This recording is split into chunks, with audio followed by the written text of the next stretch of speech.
Hello, everybody, and welcome to Shenanigans. Thank God the cameras are all in the right spots. How are the two of you doing today? Well, just fine. I'm in the middle of my exam time. I thought about not playing today simply because, I didn't want to mess with my sleeping cycle or schedule, but But you're an my addict English... and you can't stop. I get No, it. it's more my English exam is on next Thursday And at you needed 2 to p.m. practice? So you're At here? 2... Hmm? And you need to practice for your English exam, and that's why you're here? No, it's at 2 p.m., so I can afford to be awake until 1 a.m. Okay. No, I had my history exam, and I hope I succeed because the All right, well, text for the essay was... I have a question for you, Bastian. Mhm. How do you know that history happened? Well, because we have sources that it happened. And you trust And those sources? if you can't trust the source that you validated, but then there's nothing to argue about, you're a crazy person. But you said validated. That's trust right there. How do you trust your sources? Well, there are scientific method to prove that something is old. And Sure, it has sure, but how do existed you for a while. trust the source? Like, how do you trust that the person who wrote these things down wasn't lying? Well, that's How do you always a know thing. history actually happened? What if it all just started 5 minutes ago in a state to make it look like it's been around for 1,000 years? Or 5,000 years or 100,000 Well, years? the thing is, I have memories from before 5 minutes. Been playing a game of Catan for But like what if 2 you were just hours. born with a thought pattern that mimicked that of memory and reality really only started 5 minutes ago? You know what? You might want to make a movie about that. It seems like it seems like someone already made one good movie, one mediocre movie, and one movie that you really don't want to talk about a concept of humans being tricked in a false reality. Oh, yeah. Exactly. Figured it out. No, I think There's the no real proof that question history is, happened. Mm-hmm. at what point is it archaeology and at what point is it grave robbing? Well, one thing, Perspective. if you're digging up a grave as an archaeologist, that's technically grave robbing. Is it though? Technically, yes, because you're robbing a grave. Is it though? If you're Yes. robbing so if I dig up a grave, but I don't personally take ownership of any of those items and I put them on display at a museum and talk about them, I haven't, like, at that point we got to figure out what it means to steal. Well, right? Because a dead person can't own anything.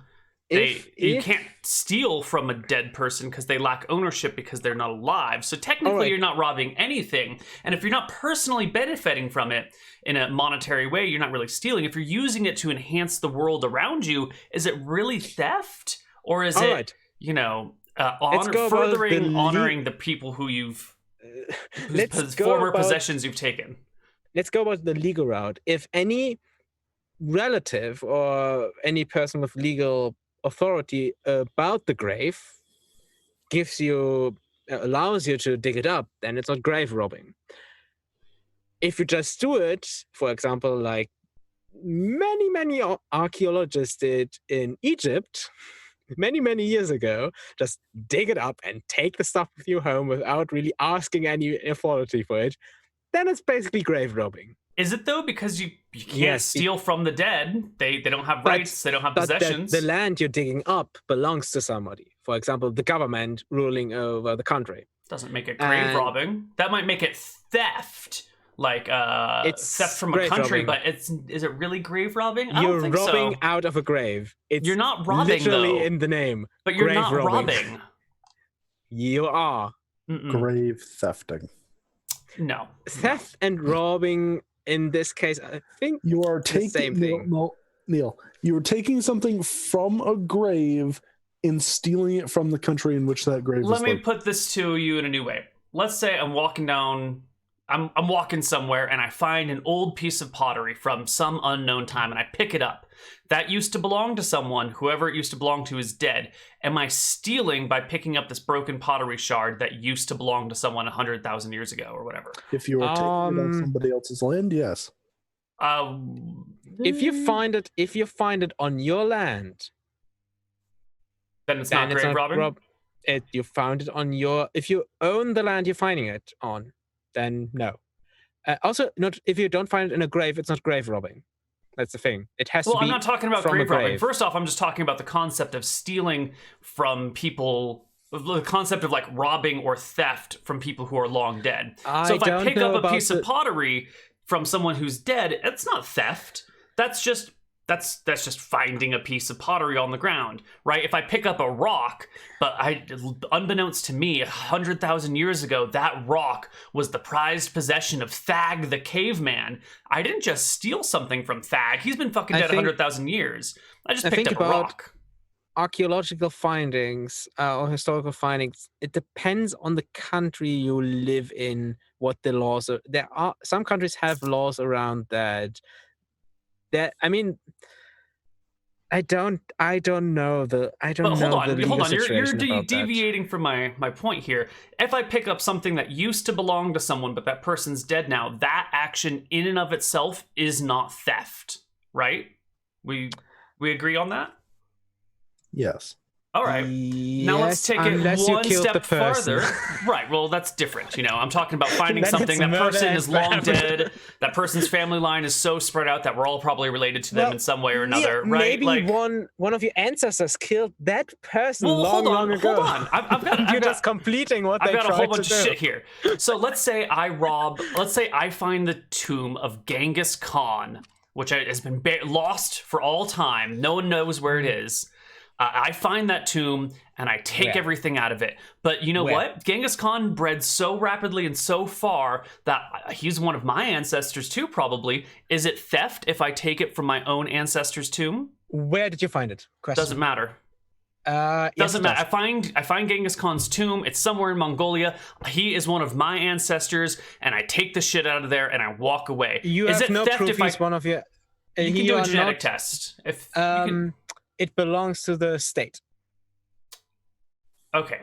So you are now saying that the possessions of the dead belong to the state. The possessions, for example, archaeological findings, valuables that you just You've find. Just said that in most countries it belongs to the state. Okay, so therefore, if the state opens up every grave and tomb in their country and takes all the wealth out of it, that's not grave robbing. That's just the state collecting money that they've left lying around. There is law applying to, for example, for graves in graveyard. It's more about archaeological findings. If you just dig up, I thought we just said archaeology was grave robbing. Pharaoh, you cannot just open the tomb of Pharaoh and take the stuff in it. Nowadays, people did that. It was illegal then. It's still illegal today. I'm just saying the concept of grave robbing is fuzzy at best, not clearly defined. No, and the Neal, question of whether it's grave robbing has nothing to or do archaeology. With it. She might play Maya, but she has nothing to do with grave robbing. You're just trying to change the topic because I backed you into a corner. You have nowhere to go. Neal, I declare myself the victory. Let's play some shenanigans. You know what? I'm going to look it up. All right. You can't find the answers to these questions. These are Neal, philosophical questions without a hard yes or no. You can't just like open a book and hope to find an answer. These are the things we must struggle with in our age. You know? Okay. All right, let's play some shenanigans. Yes, Neal, if the government wanted to open up literally every grave and take everything from it, not really grave robbing, because the governments own the world. All right, shenanigans time, everybody. I hope you all enjoyed our warm-up to the grave robbing story when we are dealing with vampires. I think it's particularly... All right, for example... We're not playing shenanigans today, guys. Each country has its own laws regarding the right of cultural property. Most of these years have basically, most laws have been set a lot of the laws have been set around 1970s. Because okay, but hold on. Now, you can't go and take a look at laws because not all laws across the world are going to be the same on this. In Togo, their laws are going to be way different than in France, which is going to be way different than in Madagascar. So to look up a single law on this doesn't really matter. I'm talking about the principle as the whole, not the individual application of law in each individual place. For example, New Zealand. All items found after April 1st, 1976 are property of the Crown. April Fools. Just kidding. They passed the law. It was a joke. Haha. No. April 1st. Never mind. It's fine. Or everything that must be found under the Antiquities Act must be reported to the Ministry of Culture and Heritage within 28 days. We're still not talking about grave robbing. You're talking about New Zealand law, which is not necessarily the same as grave robbing. If you found a grave and an old antique grave and you found items in it, you have to report that to the Ministry of Culture and they decide what to do with it. If you don't do it, you're breaking the law.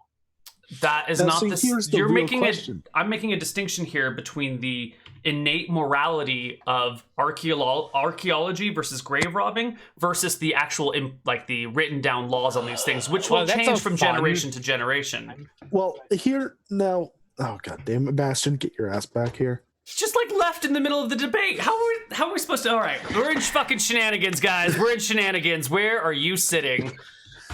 Where are y'all sitting, people? Bastian's not sitting. But where's Big Bad Kane sitting? I mean, what is sitting really, Neal?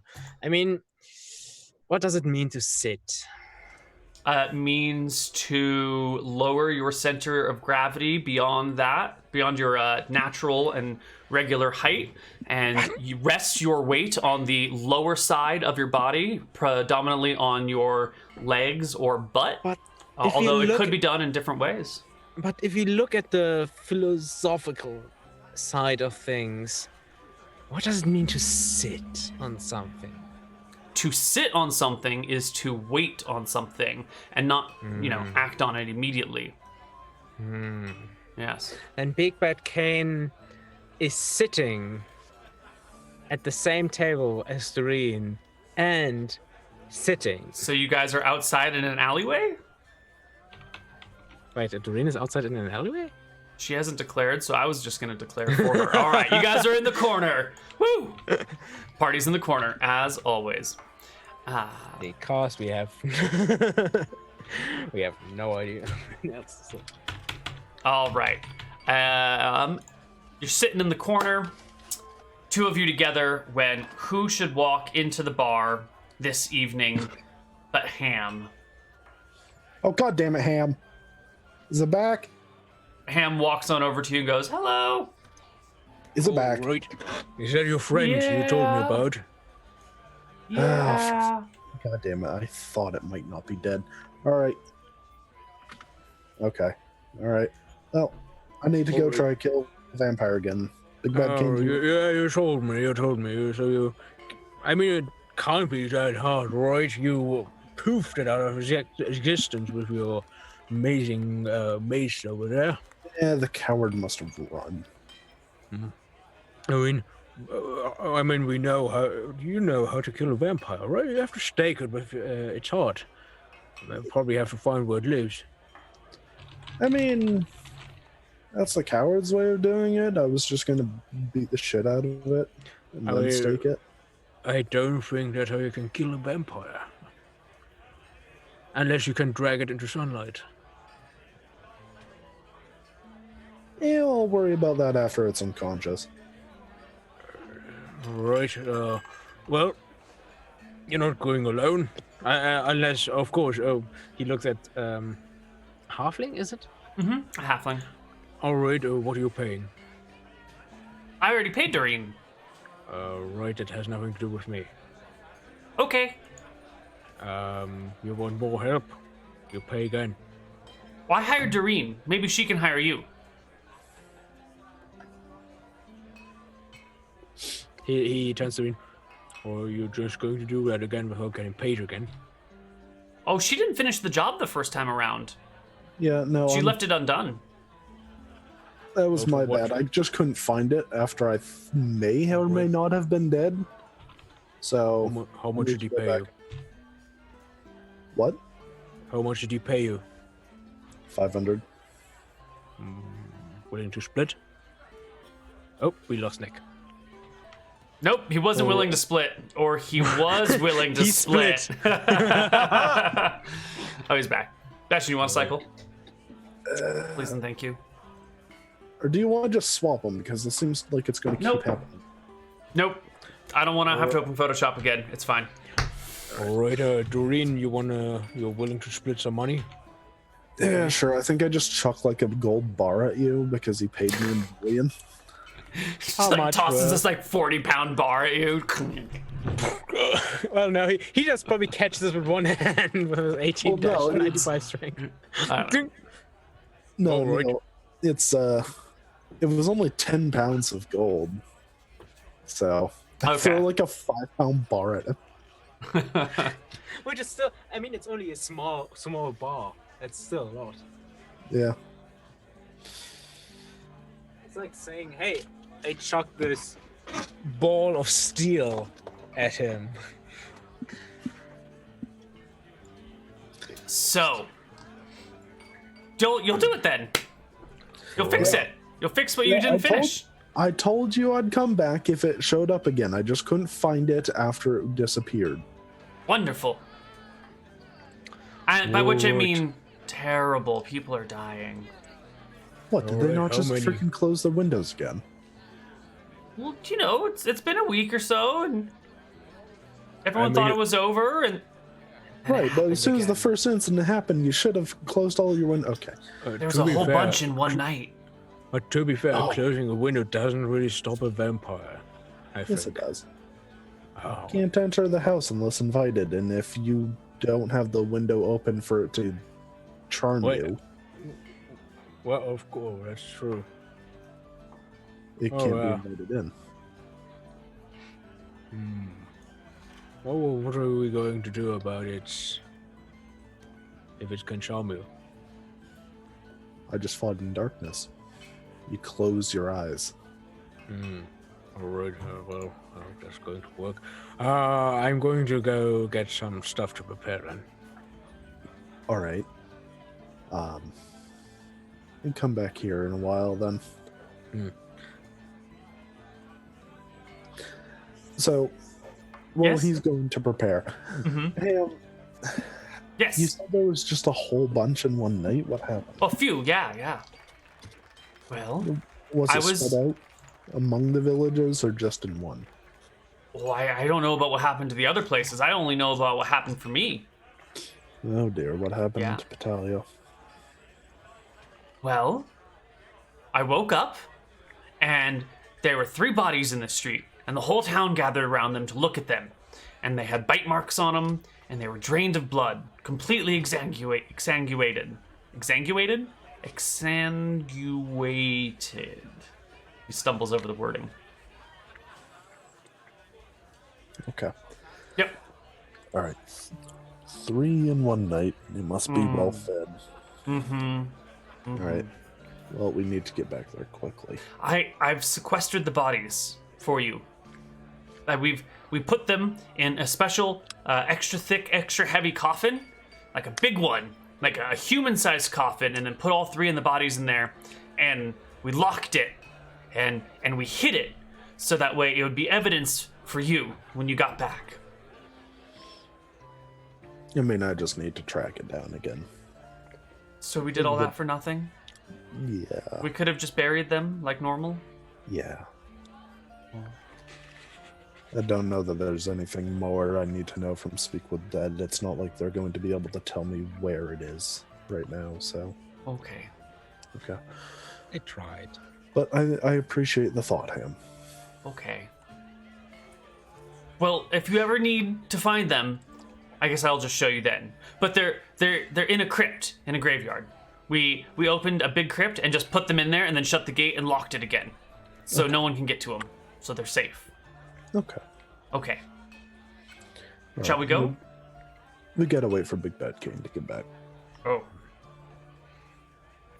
The halfling just sits there twiddling his thumbs, just waiting.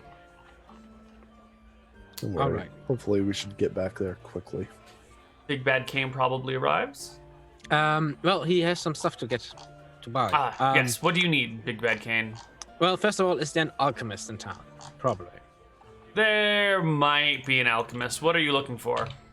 I need some holy paste, something to make. You want a church then, not an alchemist.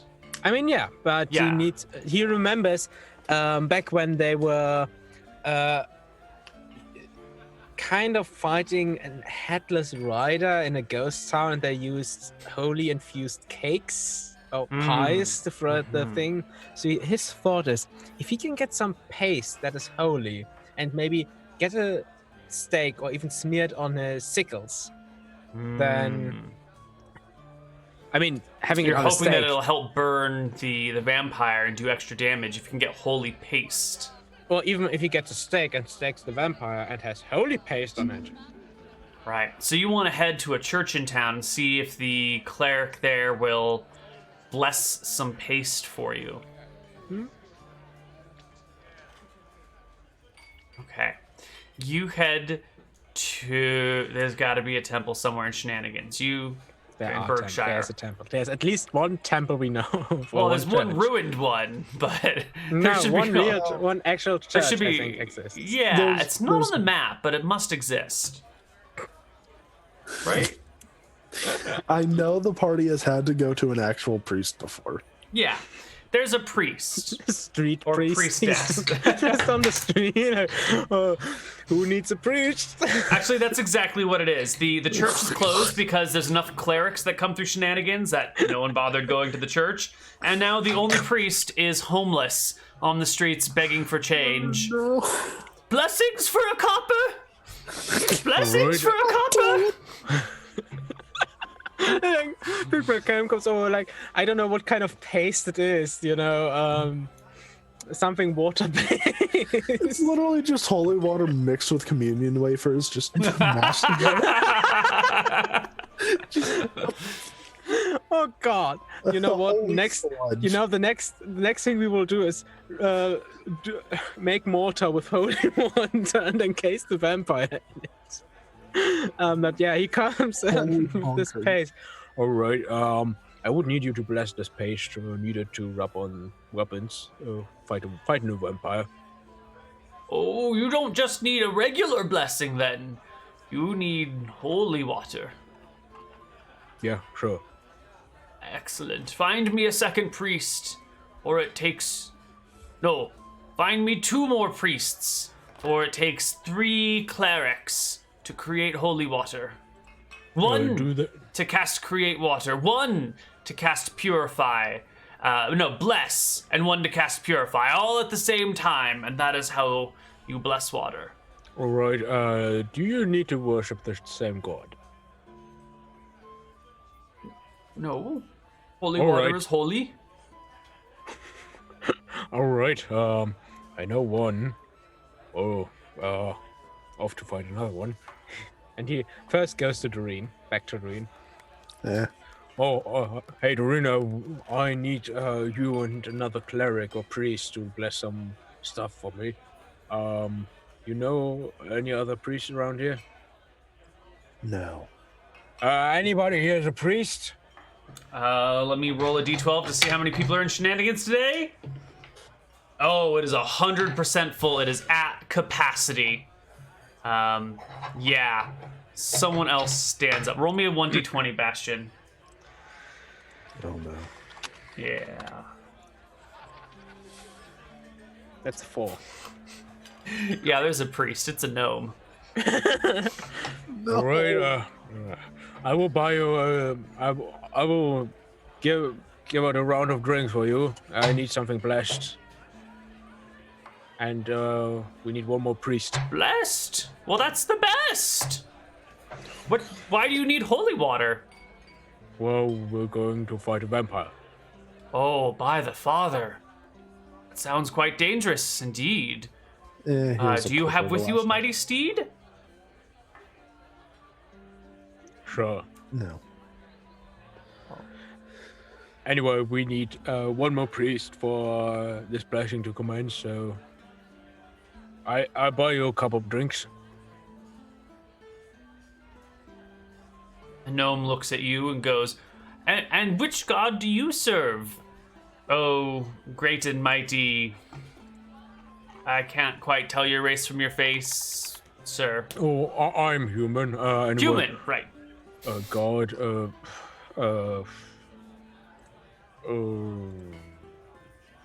I mean, if I had to choose one, let me just open your,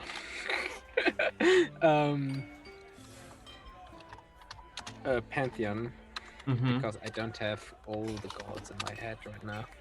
If I had to choose, I mean, given my profession, open this image. Currently looking for mercenaries. What god would it be? Probably. Well, I mean, Agrippa, probably. Agrippa? I mean, I am a mercenary after all your shenanigans. What's a Geppa? Hunting. Oh. The gnome considers this for a moment, thinking deeply on the matter, and eventually slowly begins to nod his head. Yes, Agrippa, a fine god. Not as great as Seor, or really a soaking log, but Agrippa's fine. Agrippa will do. I trust you. Wait, what's Seor again? Crafting. Crafting. It's brother of Geppa. So, holy water is needed. Right. And that's something I can do indeed. Just pay the small fee, and let's get on with thee. Alright, just follow me to the priest. I'll pay you once we're all gathered. Excellent. All right, the three clerics gather with Big Bad Cain financing their dark magics. How much? The poor priest on the street is just offering just a few coppers just to feed me for the day, whereas the mercenary cleric gnome is more like, well, you know, that's like 1,000 copper. That's alright. 10 gold. Alright, I will give each of them a gem worth 10 gold pieces. They will take it happily. It is done. And you have a shit ton of holy water. Doreen put out her hand. Just be like, pay me too, please. I don't. You're already paying me. All right. You guys get more holy water than you can carry. Yeah, I mean, it's... So you tell me how you want to hold it? Well, it's not about the water, it's about the paste. Right. Right. Create holy water, mix in with concrete. So you've got all this holy water, and you can siphon some of it off and mix it with what? What are you going to mix it with to create like a pasty substance? Oh, what would be good? I mean, we could do it with a pasty substance. With paper, we could do it with paper. We could. Ooh, that's great. Do it with paper. That way he can get hit with holy water and get a paper cut. You know, Big Bad Cain is going to get some paper and some flour, and mix that a bit together, and it was probably going to be something sticky in the end. Mm-hmm. You know, it will dry out, but you just need a bit of holy water again, and mix it up again, and then you have the sticky mush. Mm-hmm. As long as it's holy. All right, so you get some papers and rip it up and, mush it up. Do you have any paper on hand, or do I need to charge you paper fees? Paper. I only have papyrus, so charge me. All right. The few 100 copper per sheet of paper. Yeah, okay, I get a few sheets. Why not? I have holy paste, that's all that matters. Holy paste, and the rest of the water, I mean, you can probably get, how much water is it? How much can they bless? So much. I can look it up if you want, but it's going to be an obscene amount. Water creates like a shitload of water. And he will probably take a small keg with him. Just a keg? Yeah, just like a small keg of holy water. Is holy water good for drinking? I mean, as long as you're not an evil person, or undead or something. Yeah, unless you're not someone that is damaged by holy water. Yeah. Let's see. Up to 27 cubic feet. What the fuck? Okay, hold on. When a priest casts create water spell, up to 4 gallons of water are generated for every experience level of the caster. So that's about 8 liters per every level. And now you ask yourself, why do they charge so much for a vial of holy water if every time they do it, they just create a shit ton of it? Well, they use a shit ton of it all the time, and since adventurers are the ones inevitably causing all the damage and destruction that the clerics need to heal, they sort of like need to generate a lot of money from adventurers in order to fix the problems that they create. Say that, adventurers cause all the destruction, but no, like monsters attack towns. Yeah, the monsters will come into town and kill like 5 or 10 people, and then like a group of adventurers will come into town, start like this whole big battle to get revenge on the monsters, bring in like 50 of the townsfolk to act as meat shields, and they'll all get killed, and then monster retaliations will happen. When all the dust is settled, the town wins, but the cost is too great. It's so and the great. clerics literally have nothing. They don't have any... They don't have to pay for the spells. That's the thing. Yeah.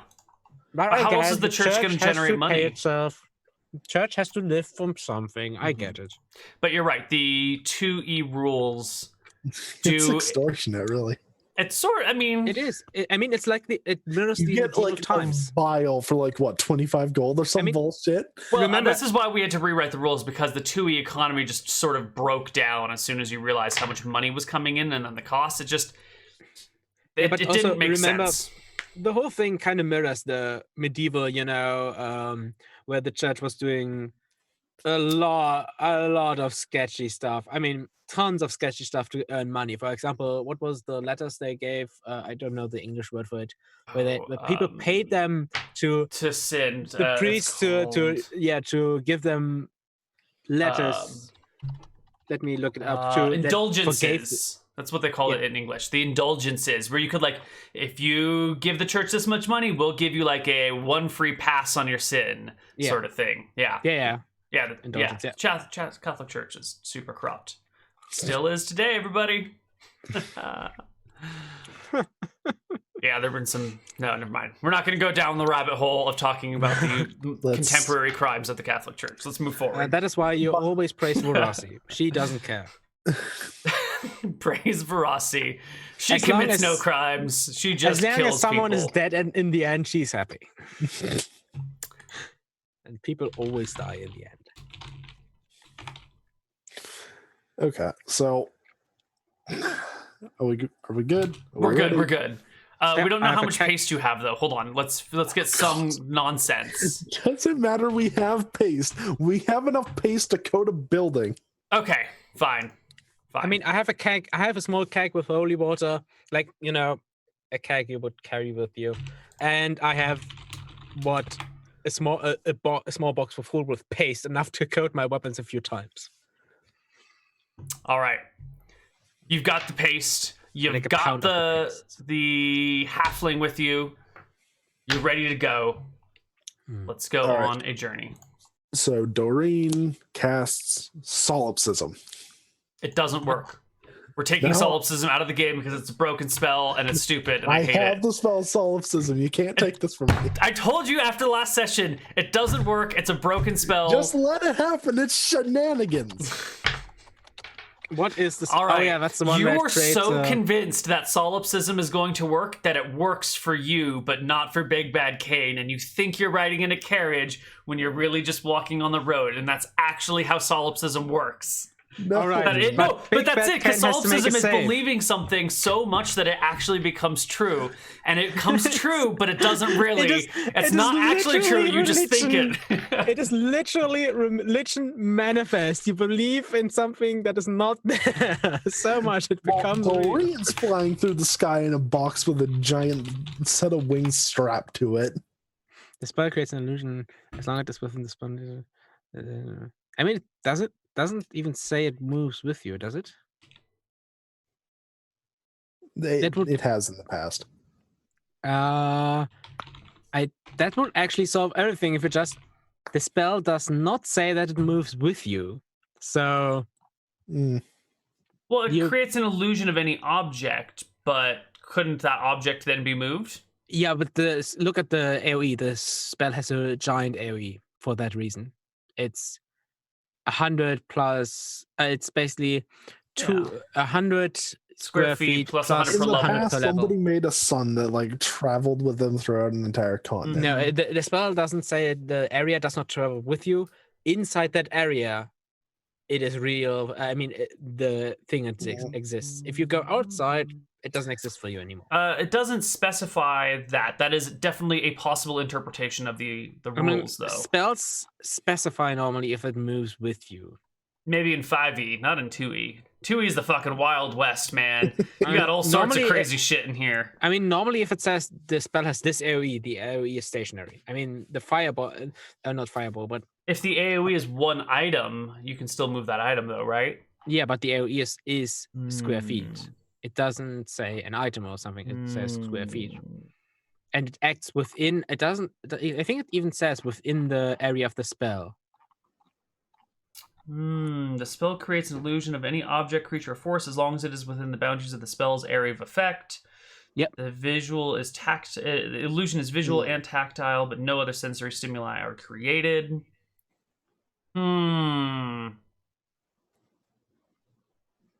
That's a pretty solid ruling on this, Bastian. I think I like your interpretation here. Alrighty then. I mean, that's probably how the spell just works. Because, yeah.